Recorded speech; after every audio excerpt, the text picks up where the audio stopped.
From fellow astronauts to world leaders, today the world is mourning one of its great explorers. Neil Armstrong put the first human footprint on the surface of the moon in 1959. 1959? Not quite as long ago as that, Richard. Neil Armstrong and Buzz Aldrin's historic moonwalk was, of course, in July 1969. Welcome to Mediawatch, I'm Jonathan Holmes. And it was Neil Armstrong who took most of the pictures, which is why this isn't, as Melbourne's Herald-Sun claimed, an image of Neil Armstrong taking his first steps on the face of the moon. It's a picture of Buzz Aldrin taken by Armstrong. The Herald-Sun had two more pictures of Aldrin that it told us were of Armstrong. And ABC Online made the same mistake. Neil Armstrong takes his first steps on the moon. In fact, very few pictures exist of Neil Armstrong on the moon. There's this picture of his back, taken by Buzz Aldrin, and this picture of his shadow, taken by Armstrong himself. This photograph was taken back on Earth, but it isn't, as the Sydney Morning Herald told us, Neil Armstrong at a simulated test in preparation for spaceflight. According to NASA, it's astronaut David R. Scott. 43 years ago, they could put a man on the moon. In 2012, we can't even get the pictures right. By midweek, the commercial TV networks had converged on the site of another great American story. And I don't mean Tampa for the Republican convention, but New Orleans, where reporters could show us just how thoroughly Hurricane Isaac could mess up their hairstyles. Mind you, Seven's Angela Cox wasn't really trying very hard. Yeah, good morning, Mel. It is easing slightly, but it's still very wet. There's lots of rain, and it's been pretty consistently raining for hours all through the night, and we're still getting strong wind gusts. Wind gusts? What wind gusts? Angela, you don't seem to get it. If you want us to see wind gusts, it's no good taking shelter like that. You've got to get out there. Over on 10, Emma Dallymore got closer to the mark. Her best effort was on the late news last Wednesday night.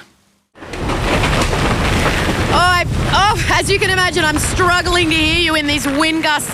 The people of New Orleans have woken up this morning to just a relentless Hurricane Isaac. This wind and this rain has been non-stop all night. But the Australian winner by a mile of the Stand Up in the Wind contest was Nine's Denham Hitchcock. This is normally a lake, but the water here is expected to get 2 metres higher, which means everything here will soon be underwater. Now, a wind like this through a city is one thing, but through the suburbs, it would tear a house to pieces. And the problem is, they don't know how long this will go for. The breadth of it, the diameter is 200 kilometres across. A great effort. But Denham, you've still got a way to go to reach the high standards set by the Americans, brought to us courtesy of Seven's Sunrise.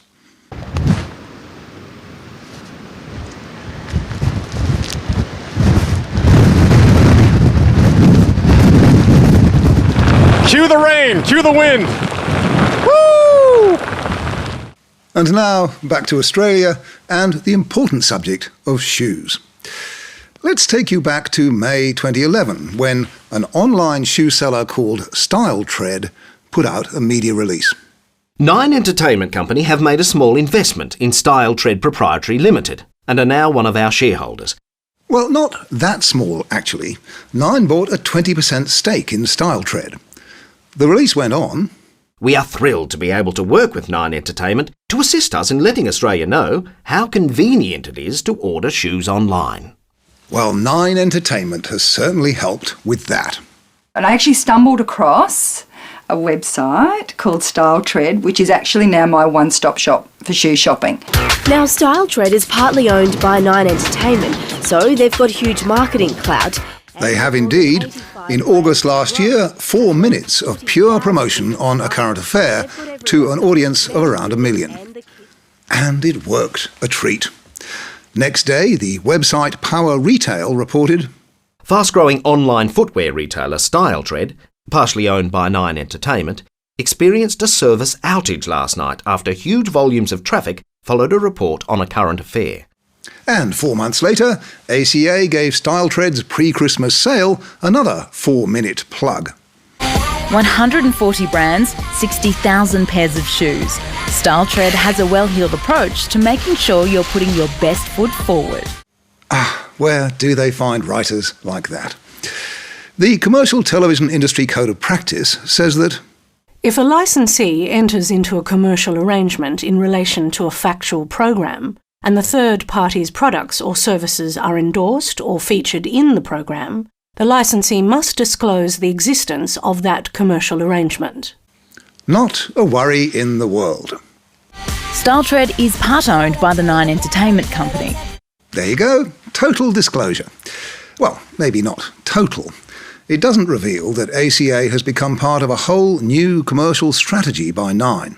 Nine Ventures Is Nine Entertainment Company's new consumer investment group. We work with relatively new, fast-growing consumer brands to give them access to our huge audience of millions of Australians. Managing Director David Coleman heads Nine Ventures.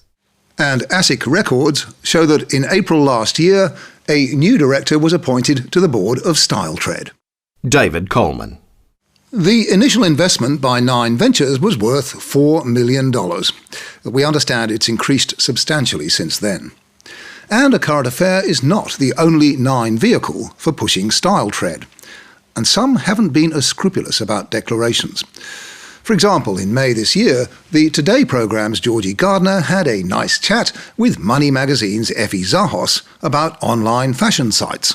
And finally, another Aussie site, good to promote Australian sites, StyleTread. What do you think about this one? Looking for a pair of shoes? This is your site. Well, no, it's not your site, it's actually Nine's, but nobody told us that. Money magazine, by the way, is also owned by Nine Entertainment Company.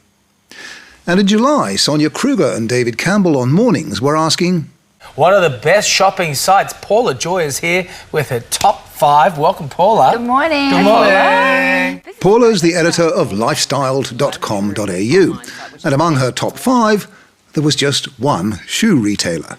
You'll never guess which one.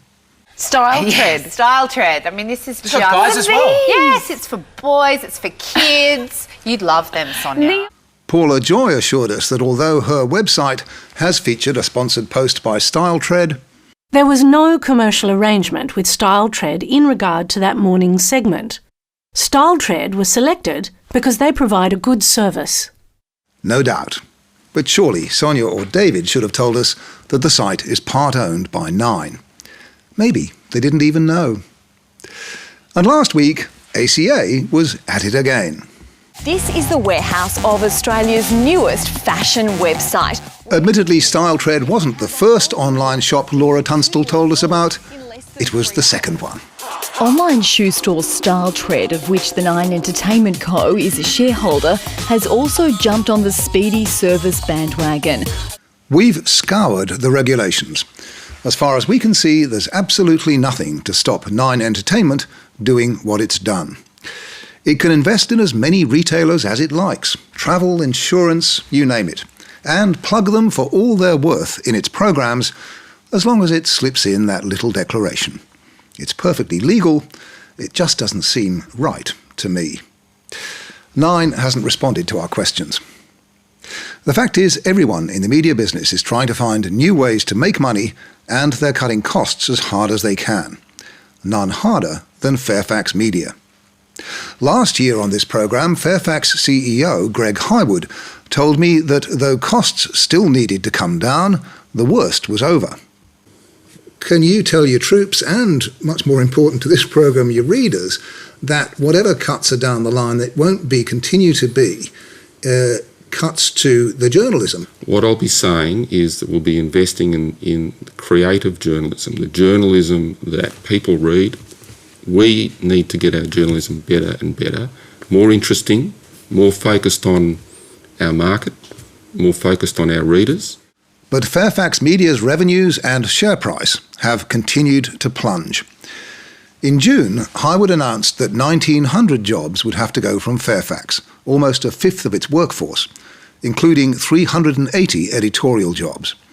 And last week, a swathe of their most senior and experienced reporters and editors left the Sydney Morning Herald, The Age, the Canberra Times, and the Financial Review.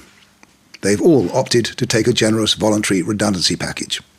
In Melbourne, The Age has farewelled, to name just a few, political columnist Sean Carney, writers Joe Chandler, Julie Zago and Gary Tippett, veteran Canberra Bureau reporter Misha Schubert, defence specialist Tom Hyland, former Washington correspondent Simon Mann, and some 50 others, including many of The Age's most senior editors and subs.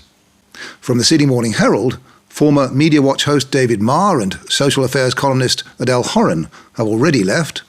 Last week they were joined by, again, to name just a few, crime reporter Malcolm Brown, urban affairs editor Matthew Moore, football writer Michael Cockrell, foreign affairs specialist Cynthia Banham, business columnist Ian Verrinder, veteran television reviewer Doug Anderson, and some 65 others.